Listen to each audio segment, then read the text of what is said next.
오늘 우리에게 주시는 하나님의 말씀은 누가복음 10장 25절부터 37절 말씀입니다. 누가복음 10장 25절부터 37절 말씀입니다. 교독하신 후에 마지막 말씀을 함께 읽겠습니다. 제가 읽겠습니다. 어떤 율법 교사가 일어나 예수를 시험하여 이르되 선생님, 내가 무엇을 하여야 영생을 얻으리이까? 예수께서 이르시되 율법에 무엇이라 기억되었으며 내가 어떻게 읽느냐? 대답하여 이르되 내 마음을 다하며 목숨을 다하며 힘을 다하며 뜻을 다하여 주 너의 하나님을 사랑하고 또한 내 이웃을 내 자신같이 사랑하라 하였나이다. 예수께서 이르시되 내 답이 옳도다. 이를 행하라. 그러면 살리라 하시니 그 사람이 자기를 옳게 보이려고 예수께 여짜오되 그러면 내 이웃이 누구니이까? 예수께서 대답하여 이르시되 어떤 사람이 예루살렘에서 여리고로 내려가다가 강도를 만나매 강도들이 그 옷을 벗기고 때려 거의 죽은 것을 버리고 갔더라.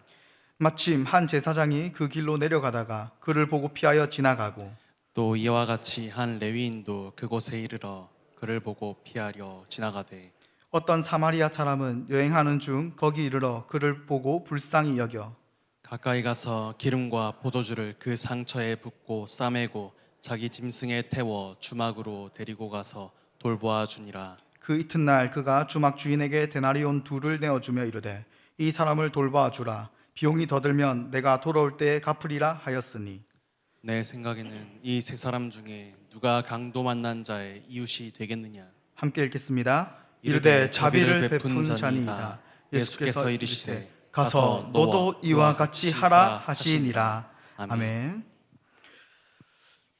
성도 여러분 반갑습니다.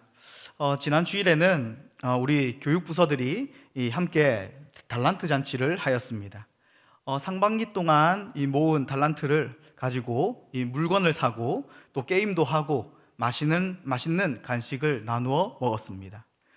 저는 이 달란트 잔치를 잘 마무리하고 또 한 손에는 슬러시를 든 채 1층으로 내려오고 있었습니다.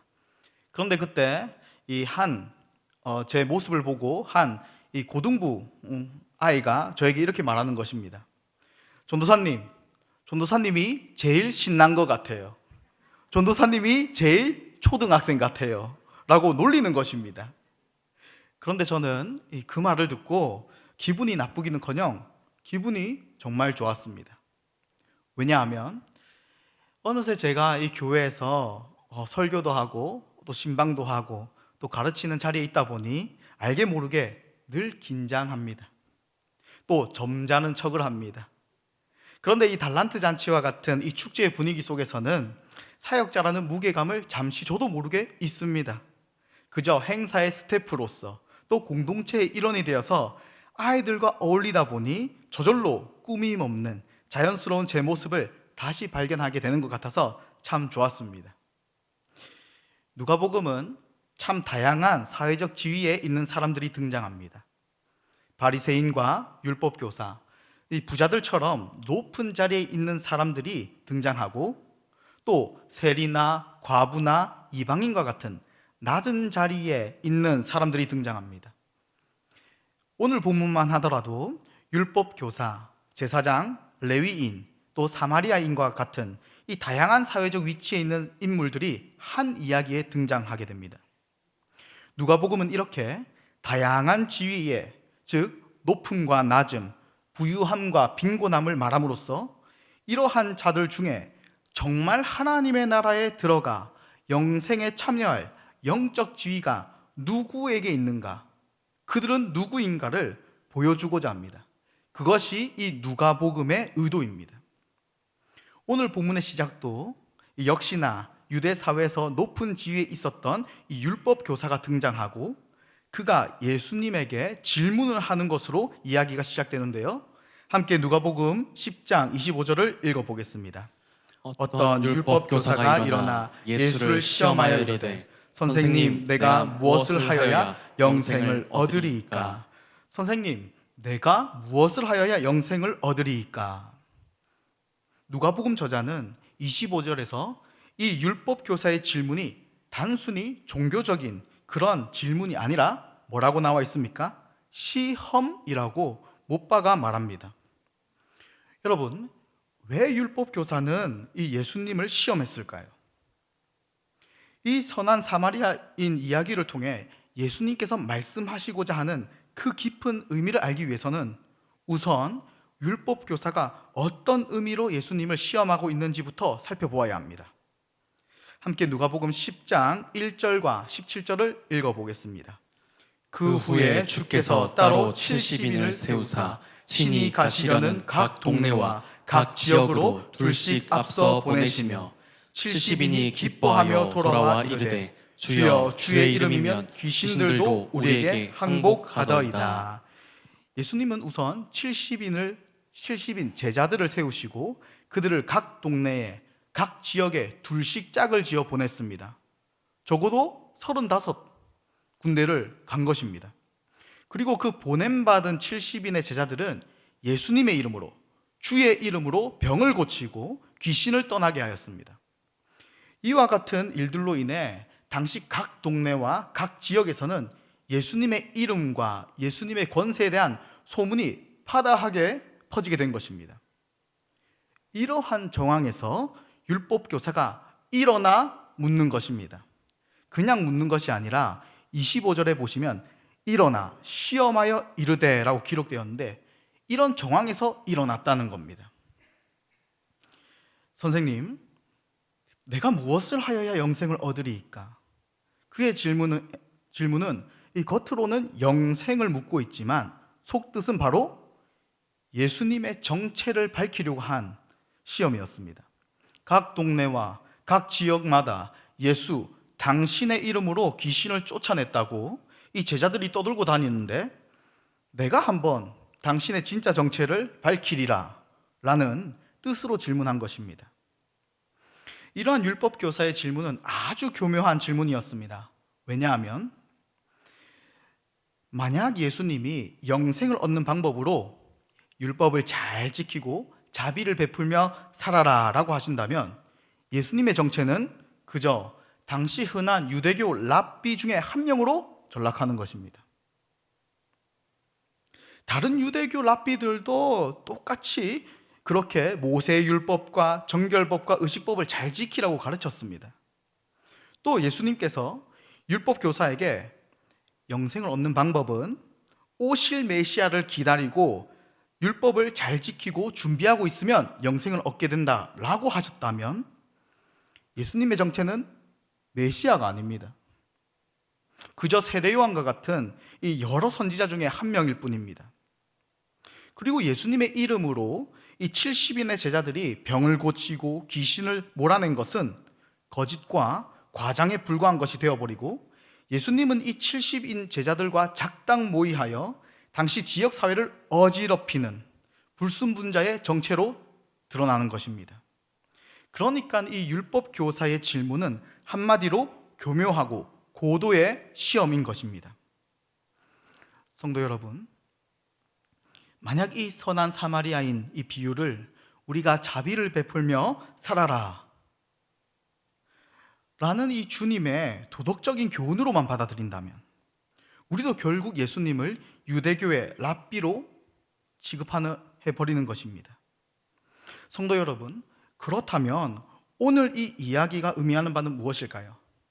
단순히 가서 너도 저 선한 사마리아인처럼 자비를 베풀며 착하게 살아라는 이야기일까요? 아니면 다른 의미일까요? 함께 더 깊이 살펴보겠습니다. 오늘 본문은 누가복음 몇 장이죠? 10장입니다. 네. 누가복음 10장의 사건의 의미를 규정해주는 큰 배경은 바로 이 10장 바로 앞장인 9장 51절에 나타납니다. 이 9장 51절 이후로 일어나는 모든 예수님의 말씀이나 비유나 사건들의 의미는 바로 51장이 규정지어 줍니다. 함께 누가복음 9장 51절을 읽어보겠습니다. 예수께서 승천하실 기약이 차감해 예루살렘을 향하여 올라가기로 굳게 결심하시고 9장 51절 이후로 일어나는 사건들은 예수님이 이제 십자가에서 죽으시고 부활하심으로 인류를 구원하실 그 메시아의 영광스러운 길이 시작되는 그 과정 가운데에서 일어난 일들입니다. 이러한 메시아의 길 가운데 오늘 이 선한 사마리아인 비유 사건이 등장하는 것입니다. 9장 51절 이후로 일어나는 이야기들은 그냥 단순히 독자적인 이야기 에피소드가 아닙니다. 이러한 맥락에서 예수님은 영생을 어떻게 얻을 수 있습니까? 라는 이 율법 교사의 질문에 일단 너는 어떻게 생각하느냐? 너는 구약의 율법에 기록된 말씀을 어떻게 해석하느냐라고 물으십니다. 이에 율법 교사는 정확하게 신명기 말씀과 레위기 말씀을 인용하여 대답합니다. 내 마음을 다하며 목숨을 다하며 힘을 다하며 뜻을 다하여 주 너의 하나님을 사랑하고 또한 내 이웃을 내 자신같이 사랑하라 하였나이다. 이러한 율법 교사의 대답을 듣고는 예수님은 당장에 내 대답이 옳도다, 이를 행하라, 그리하면 살리라라고 율법 교사의 대답을 확정 지어 주십니다. 이러한 예수님의 확정 지어 주심에 따라 율법 교사는 확신을 얻고 자기를 옳게 보이려고 예수님께 당당하게 묻습니다. 그러면 내 이웃이 누구입니까? 자기가 하나님을 사랑하는 것은 당연한 것이고 이제 이웃을 사랑하기만 하면 되는데 그 이웃이 누구냐고 묻는 것입니다. 성도 여러분, 정말 우리가 한번 생각해 볼 것은 이 율법 교사의 확신처럼 인간이 우리가 과연 하나님을 사랑할 수 있을까요? 그래서 이제 이웃을 사랑하기만 하면 되는, 정말 그렇다면 영생을 얻을 수 있을까요? 율법 교사는 자기를 옳게 보이려고 예수님께 되물었지만 사실 그는 대놓고 틀린 확신을 가지고 있던 것입니다. 예수님은 이제 이렇게 이웃을 사랑하기만 하면 된다고 자신의 포지션을 정한 이 율법 교사에게 복음을 제시하십니다. 어떤 사람이 강도를 만났습니다. 그리고 강도들은 그 사람의 옷을 벗기고 때리고 거의 죽음 상태에 이르기까지 만들었습니다. 이렇게 길에서 죽어가고 있는 그 사람을 가장 먼저 본 사람이 있는데요, 그 사람은 바로 제사장이었습니다. 그러나 그는 강도를 만나서 죽어가는 자를 보았지만 피해 지나갔습니다. 또 두 번째로 이 죽어가는 사람을 본 사람은 레위인이었습니다. 그런데 본문 이 33절을 레위인도 피갔습니다. 그리고 마지막 세 번째에는 이 어떤 사마리아인이 나옵니다. 그런데 본문 33절을 보시면 이 사마리아인에 대한 진술은 어떻게 해요? 아주 자세하게 성경이 기록하고 있습니다. 우리는 이 사마리아 사람이 강도를 만나 죽어가는 사람을 살리는 이 과정을 좀 집중해서 살펴볼 필요가 있습니다. 우선 이 사마리아 사람은 여행하는 중이었습니다. 여행하는 중이었다는 것은 바로 가야 할 목적지가 있었다는 겁니다. 그럼에도 불구하고 이 선한 사마리아 사람은 죽어가는 그 사람에게 어떻게 합니까? 기름과 포도주로 상처를 싸매어주고 자기 짐승에 태워 주막으로 데리고 가서 그를 돌보아 줍니다. 더 나아가 그 다음 날이 되어서도 이 선한 사마리아인은 여관 주인에게 이 사람을 돌보아 주라고 하면서 은화 2개인 2데나리온을 지어주면서 충분한 값을 지불합니다. 그리고 덧붙여 이렇게 말합니다. 이 사람을 잘 보살펴 주고 만약 돈이 더 들면 내가 돌아올 때에 갚겠다라고 합니다. 내가 다시 돌아오겠다는 말입니다. 9장 51절에서는 예수님에 대해 이렇게 기록했습니다. 다시 보시면 예수께서 승천하실 기약이 차감해 예루살렘을 향하여 올라가기로 굳게 결심하시고, 예수님의 목적지가 바로 하늘나라임을 지금 말하고 있는 것입니다. 그런데 선한 사마리아인도 어떻습니까? 목적지가 있는 여행하는 중이었던 것입니다. 이뿐만이 아닙니다. 기름과 포도주, 자기 짐승에 죽어가는 자를 태우고 주막으로 가는 것, 여관 주인에게 죽어가는 사람을 위해 충분한 값을 치르는 것, 또 내가 돌아오겠다라고 말하는 것, 이 모든 묘사가 바로 우리 구주 예수님을 자연스레 떠올리게 합니다. 더 나아가 성도 여러분, 유대인들이 예수님을 비난하고 조롱할 때에 실제로 예수님을 대놓고 이렇게 불렀습니다. 함께 요한복음 8장 48절을 쉬운 성경 버전으로 읽어보겠습니다. 시작. 유대인들이 예수님께 대답했습니다. 당신은 사마리아 사람이고 귀신이 들린 게 분명합니다. 우리가 틀렸습니까? 이 비유에서 강도 만나 죽어가는 자를 살리는 것은 율법과 제사를 상징하는 제사장도 아니고 유대인 중에 유대인인 레위인도 아니었습니다. 정작 죽어가는 자에게 다가가 자비를 베풀어 생명을 살린 사람은 당시 철저하게 조롱받고 멸시받던 사마리아 사람이었습니다. 비유를 다 마치시고 예수님은 내 이웃이 누구입니까? 라고 물었던 율법 교사에게 다시 한번 물으십니다. 함께 36절을 읽어보겠습니다. 내 생각에는 이 세 사람 중에 누가 강도 만난 자의 이웃이 되겠느냐? 여기서 우리가 읽고 있는 이 개역개정 성경이 말하는 이 뉘앙스는 마치 누가 강도 만난 자의 이웃이 되겠느냐, 즉 앞으로 누가 이 강도 만난 자의 이웃이 될 것인가라고 묻는 것 같습니다. 그렇죠? 그런데 사실 이 헬라어 원어를 보면 누가 강도 만난 자의 이웃이 되었다고 생각하느냐입니다. 현재 완료형입니다. 이러한 물음에는 율법교사가 할 수 있는 대답은 예를 들어 앞으로 제가 강도 만난 자의 이웃이 되겠습니다 라던가 제가 선한 사마리아인이 되겠습니다 라고 대답할 수가 없는 물음입니다. 율법교사는 잘 모르겠습니다 혹은 이 이야기에서 강도 만난 자의 이웃이 된 자는 바로 선한 사마리아인입니다 라고 대답할 수 없는 물음인 것입니다. 오늘날 이 이야기를 읽는 우리도 이 말씀을 가지고 대답할 수 있는 대답은 바로 우리가 선한 사마리아인처럼 살겠습니다가 아니라 바로 선한 사람은 바로 자비를 베푼 자, 선한 사마리아인입니다 라고 말할 수밖에 없는 물음인 것입니다. 그래서 이 율법교사가 이렇게 말하는 것입니다. 함께 37절 상반절을 읽어보겠습니다. 이르되 자비를 베푼 자니이다. 네, 자비를 베푼 사마리아 사람이라고 대답하는 것입니다. 그리고 뒤이어서 이 이야기에서 가장 핵심적인 결론을 예수님께서 말씀하십니다. 함께 37절 전체를 읽어보겠습니다. 이르되 자비를 베푼 자니이다. 예수께서 이르시되 가서 너도 이와 같이 하라 하시니라. 가서 너도 이와 같이 하라 라는 말씀은 어떻게 하여야 내가 영생을 얻을 수 있습니까? 내 이웃이 누구입니까? 자신만만하게 마치 자기 자신이 이웃을 사랑할 수 있는 위치에 있다고 착각한 이 율법교사의 정체를 밝히는 핵심 문장입니다.